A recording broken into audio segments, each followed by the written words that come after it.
Hi guys, welcome back to my channel. और आज मैं एक गेम नहीं खेलने वाली हूँ। कौन सा ही गेम नहीं, आज हम नया गेम खेलने वाले हैं। वो है रिडल्स। तो खेलते हैं। So Bill had stomach cramps and went to the hospital where he was prescribed some pills. The next morning, he was found unconscious. ठीक है, जो मैं दूसरा खेलने वाली हूँ रिडल, क्योंकि वो इंग्लिश में था। अगर आपको इंग्लिश नहीं समझ आया तो मैं बताता है कि एक पब्लिक बस में मर्डर हो गया है। आप जल्दी से गांधी, बस इतना कहते ही कॉल कट हो जाता है। गांधी क्या, शहर में गांधी नाम से 4 जगह है। Gandhinagar, Gandhi road, Gandhi bus stop और गांधी पुतला चौक।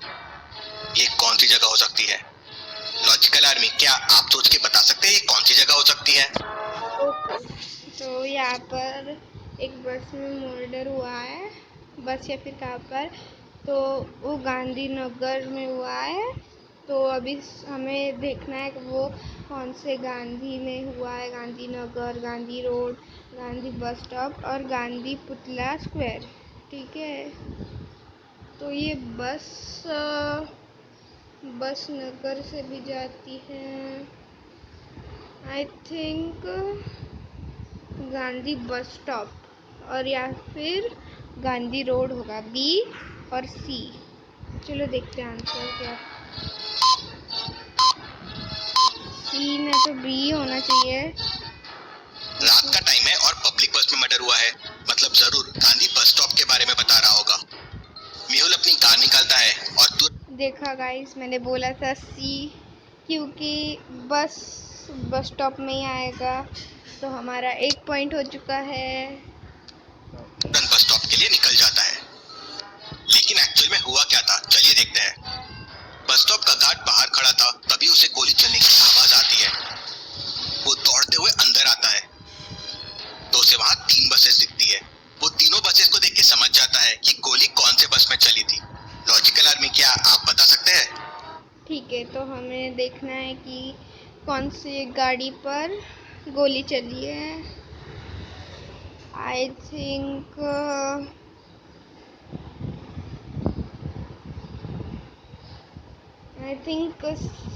बी बी नहीं, सी पर चली है। क्योंकि गोली बहुत छोटी सी होती है और गोली फटने के मतलब ग्लास को जाएगी तो इतना तो नहीं फूटेगा। तो सी वाला तो फूटना चाहिए और नीचे थोड़ी सी कांच भी पड़ी है। तो आई थिंक सी है। Okay, let's see.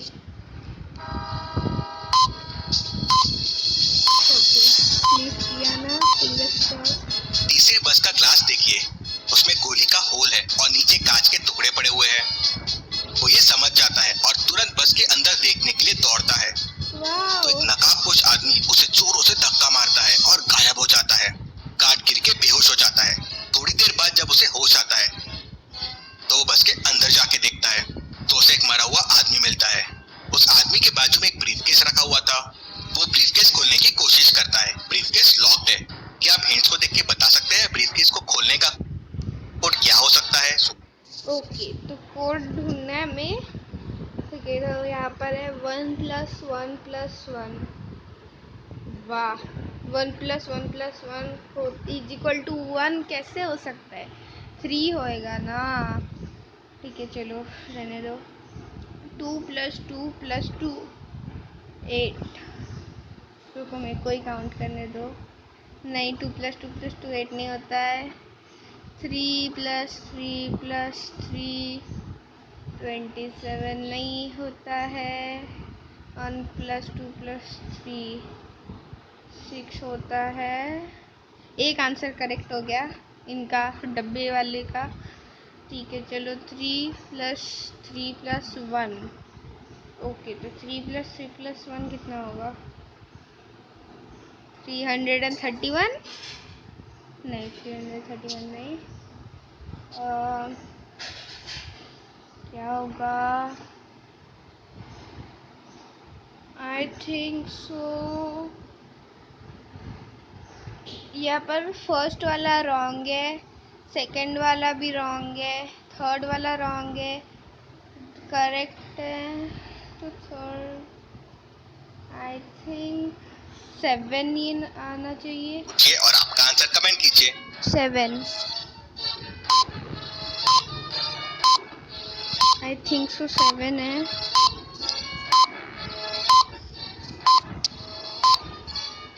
सारे नंबर्स को प्लस नहीं मल्टीप्लाई कीजिए तो आपको कोड मिल जाएगा।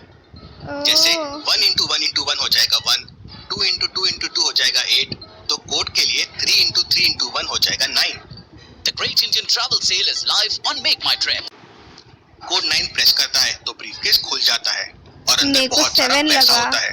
वो तुरंत डिटेक्टिव मेहुल को फोन लगाता है, लेकिन तभी कोई पीछे से उसे डंडा मार के बेहोश कर देता है। और यहाँ क्या आपने गाइस वो देखा? उसके हाथ बहुत लंबे थे। आता है ये देखो। और अंदर बहुत सारा पैसा होता है। वो तुरंत डिटेक्टिव मेहुल को फोन लगाता है, लेकिन तभी कोई पीछे से उसे डंडा मार के ये देखो, देखा ना? मेरे को लगता है वो लंबे हाथ वाला ही चोर है, क्योंकि कानून के हाथ बहुत लंबे होते हैं। बेहोश कर देता है। चलो आगे और यहाँ मेहुल बस स्टॉप पे पहुंच जाता है।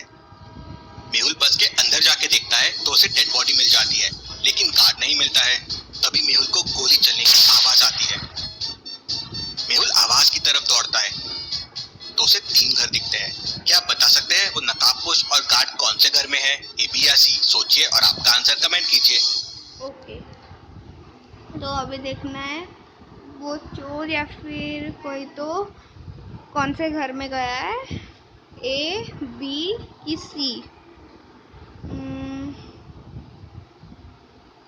आई थिंक वो सी में गया है, क्योंकि वो वहाँ पर फुटस्टेप्स भी है। ओके, तो आई थिंक वो सी में गया है, क्योंकि गोली चलने की आवाज़ आई थी तो वो डेड बॉडी को लेकर गया और उसके फुटस्टेप्स भी आए, तो I think C is the correct answer. Fingers crossed. वो लोग घर 3 में है। घर 3 के सामने एक व्यक्ति के पैरों के निशान है और दूसरे व्यक्ति के घिसटने के निशान है, जैसे किसी ने घिसटते हुए अंदर लेके गया हो। वाओ, ये जरूर करेक्ट आंसर। मेहुल तुरंत घर 3 की तरफ जाता है, दरवाजा तोड़ के अंदर जाता है और जंप लगा के नकाबपोश को किक मार के बेहोश कर देता है और गार्ड को बचा लेता है। Case solve, detective Mehul rocks. चलिए अगली पहेली देखते हैं। ठीक है, अगली एक 10 फ्लोर की बड़ी बिल्डिंग थी। उसके बाजू में एक फार्म हाउस था जिसमें बहुत सारी मुर्गियां रहती थी। एक दिन उस बिल्डिंग में चोरी हो जाती है। जिस समय चोरी हुई थी बिल्डिंग में 3 लोग थे। पुलिस वहां पे पूछताछ करती है तो पहला आदमी कहता है, मैं तो बिल्डिंग के अंदर साफ सफाई कर रहा था। दूसरा आदमी कहता है, फार्म हाउस की एक मुर्गी उड़कर बिल्डिंग के छत पर आ गई थी तो मैं उसे पकड़ने के लिए टेरेस पे चला गया था। तीसरा आदमी कहता है, मैं तो बिल्डिंग के बाहर मुर्गियों को दाना दे रहा था। पुलिस तुरंत समझ जाती है कि कौन झूठ बोल रहा है। तो क्या आप बता सकते हैं कौन झूठ बोल रहा है? सोचिए और आपका आंसर कमेंट कीजिए। आई थिंक ये मुर्गी वाला जो दाना दे रहा था वो झूठ बोल रहा है, या फिर वो मुर्गियों को पकड़ने जा रहा है, या फिर झाड़ू मारने वाला। यार मेरे को एक बोलना है। ओके, तो आई थिंक A1, क्योंकि वो झाड़ू लगा रहा था इसलिए। सो शायद देखते हैं आगे क्या है।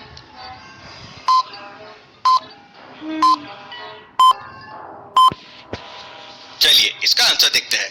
वो दूसरा आदमी झूठ बोल रहा है। बिल्डिंग 10 फ्लोर की थी। अब मुर्गी 10 फ्लोर तक उड़ नहीं सकती तो वो बिल्डिंग के टेरेस पे कैसे पहुंचेगी? उसी से पुलिस भी समझ जाती है और उसे पकड़ लेती है। चलिए अगली पहेली देखते हैं। पापा देखते हैं कि किसी ने वॉल को पेन से खराब कर दिया है। नीचे उन्हें फुटप्रिंट्स दिखते हैं। फुटप्रिंट्स बच्चे के थे तो वो सीधा बच्चों के रूम में जाते हैं। तो वहाँ रोहन और सोहन अपना होमवर्क कर रहे थे। वो तुरंत समझ जाते हैं कि वॉल को गंदा किसने किया है। क्या आप सोच के बता सकते हैं वो किसने किया है? रोहन ने या सोहन ने? सोचिए और आपका आंसर कमेंट कीजिए। रोहन या सोहन, आई थिंक सोहन,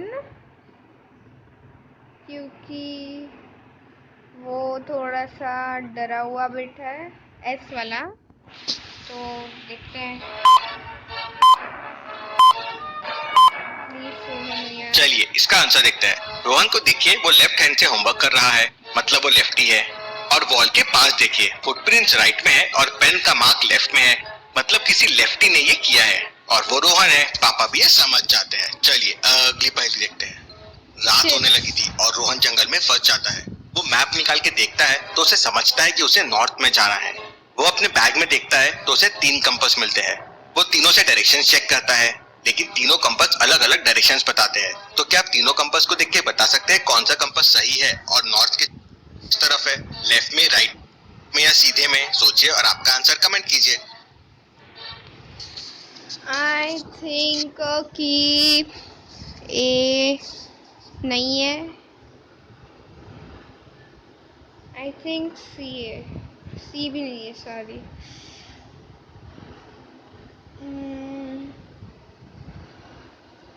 यार ये रिडल्स में बहुत दिमाग लगाना है और मेरे पास अभी वो नहीं है, क्योंकि मैंने नाश्ता नहीं किया है, तो इसलिए मेरा दिमाग नहीं चल रहा है। तो फिर भी करना है और मैं बहुत दिनों के बाद वीडियो बना रही हूँ, तो आई थिंक बी।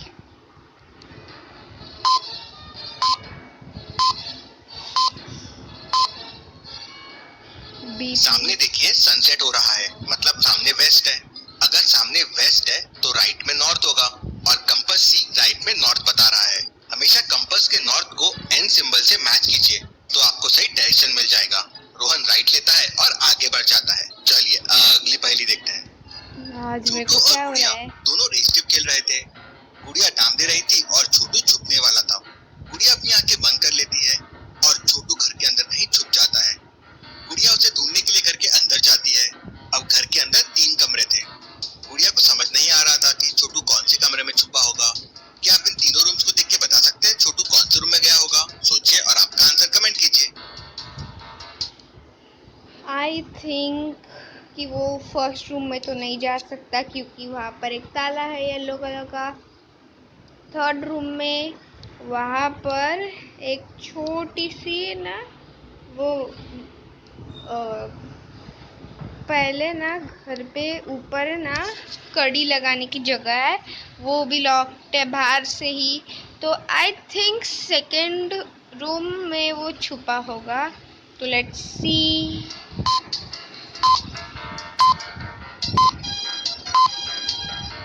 चलिए इसका आंसर देखते हैं। पहले कमरे में तो दरवाजे पे ताला लगा हुआ है। हाँ। और तीसरे कमरे का लॉक काफी ऊपर है और बंद भी दिख रहा है। वहाँ तक छोटू का हाथ पहुँच नहीं सकता। इसका मतलब छोटू दूसरे कमरे में छुपा होगा। गुड़िया वहाँ जाती है और छोटू मिल जाता है। चलिए अगली पहेली देखते हैं। एक पुलिस चौकी के अंदर 4 लेडीज पुलिस को तैनात कर देते हैं, लेकिन वहाँ के इंस्पेक्टर गणपत को पता चलता है कि चारों में से एक पुलिस नकली है। इंस्पेक्टर गणपत पुलिस चौकी पहुँच जाता है। इंस्पेक्टर गणपत चारों को ध्यान से देखता है और समझ जाता है कि कौन सी पुलिस नकली है। क्या आप बता सकते हैं एबीसीडी में से कौन सी लेडीज पुलिस नकली है? सोचिए। ओके, पुलिस नकली कौन सी है 4 में से? आई थिंक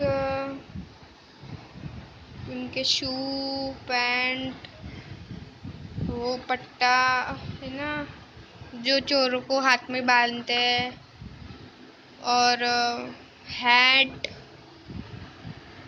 हैट भी बराबर है, सब सेम ही दिख रहे हैं।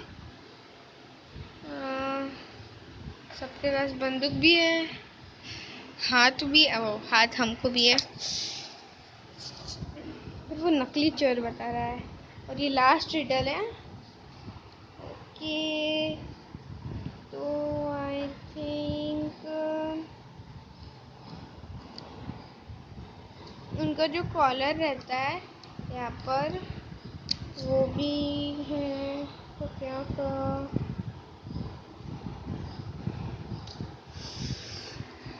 ओके, आई थिंक सो सी है, नकली और चोर। आपका आंसर कमेंट कीजिए। सी इज द नकली चोर। चलिए इसका आंसर देखते हैं। दूसरी वाली लेडी पुलिस नकली है क्योंकि उसके बाल खुले हुए हैं, जबकि ऑन ड्यूटी पे कोई भी लेडी पुलिस अपने बाल खुले नहीं रख सकती। उसी सेकंड पर समझ जाता है। चलिए अगली पहेली देखते हैं। गाइस आज का ख़त्म हो गया है वीडियो। अगर आपको वीडियो पसंद आए तो लाइक करना, चैनल पर नए हो तो सब्सक्राइब करना, और मैं मिलती हूँ आपको अगली वीडियो में। Thanks for watching, bye bye.